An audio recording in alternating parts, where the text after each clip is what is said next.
Welcome to the Salmon Runs YouTube. Enjoy the video. You begin by choosing the right property type, domain for everything under example, com or URL prefix for a specific protocol. Once done, make sure you have DNS or host access.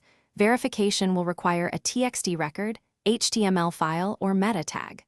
Open Search Console, click Add Property, enter the exact URL or domain, and pick your verification method.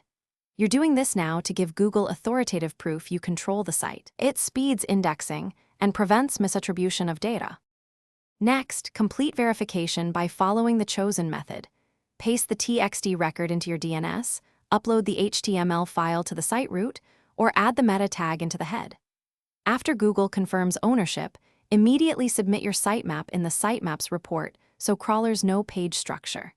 Then, use coverage to find errors and the URL inspection tool to test and request indexing for priority pages. Make sure to fix 4XX or 5XX errors before requesting reindexing to avoid wasted crawl budget.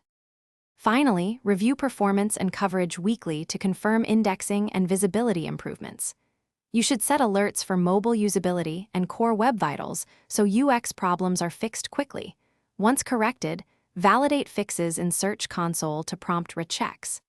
If verification or indexing fails, recheck DNS propagation times, clear server caches, or use a different verification method, DNS versus HTML file, until Google accepts it.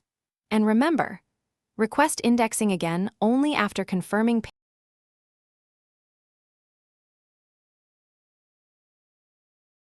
Thanks for watching.